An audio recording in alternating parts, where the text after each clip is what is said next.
L'idée est partie d'un constat au départ où nous pensions effectivement que les sélections s'opèrent dès le plus jeune âge en matière d'éducation et que le numérique pouvait être un levier justement pour essayer de gommer et d'effacer ces sélections dès le plus jeune âge dans un monde qui devient de toute façon de plus en plus numérique. Donc le choix des élus s'est très vite porté sur les domaines de compétences qui incombent en matière communale et intercommunale, donc les écoles primaires. Et nous nous sommes tout de suite rapprochés de l'éducation nationale pour savoir sur quel type de projet nous pouvions espérer partir ensemble. On s'est emparé du projet, on a travaillé avec Max pour le choix des équipements, des applications qui étaient mises à la disposition des enseignants, utilitaires qui sont utilisables en classe. C'est là où la communication avec Max s'est très bien passée, c'est-à-dire que nous proposions des applications. Et suivant soit le budget, les possibilités techniques, en général, ils étaient à l'écoute, ils ont essayé de mettre en place ce qu'on préconisait pour un usage efficace des tablettes en classe. Et ça s'est fait jusqu'à présent, on va dire, en 3 phases. La première phase a été une phase de préparation des sites scolaires, à savoir le courant faible des écoles, à savoir l'équipement Wi-Fi des classes qui étaient concernées par le projet, en l'occurrence le cycle 3 et le cycle 2. Le deuxième volet est arrivé par le déploiement d'écrans interactifs sur l'ensemble des classes et maintenant de tablettes.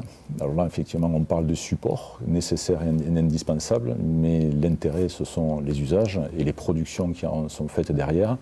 Et nous arrivons maintenant petit à petit dans cette phase-là qui devient clairement le début de l'histoire.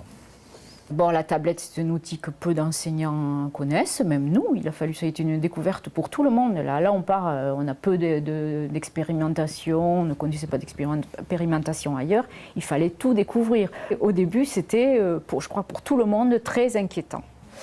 On a senti une grosse différence. La première formation, il y avait vraiment de l'inquiétude. Et la troisième formation, puisque c'était 3 fois 3 heures, où là, vraiment, les gens...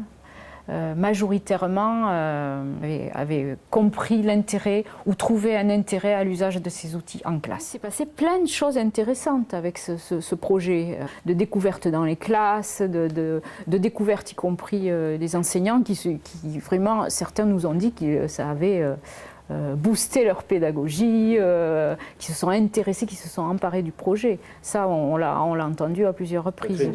Ça a créé une dynamique. Faire une collectivité, en autre sens, ne peut pas faire et déployer ce genre de projet tout seul, sans que ce soit un partenariat très étroit avec le monde de l'éducation nationale, où tout le monde est concerné. Mais on travaille dans une concertation globale au quotidien. C'est un projet commun, ce n'est pas le projet forcément que de Max. C'est le projet de Max et de l'éducation nationale, mais aussi des parents d'élèves, pour faire en sorte que nos enfants s'approprient ce monde numérique qui est déjà largement le leur, me semble-t-il. Un des facteurs importants, c'est une bonne collaboration entre la communauté des communes ici et l'éducation nationale. C'est-à-dire qu'il y a un respect mutuel du rôle de chacun qui a vraiment favorisé la réussite de l'opération, enfin de l'utilisation dans les classes.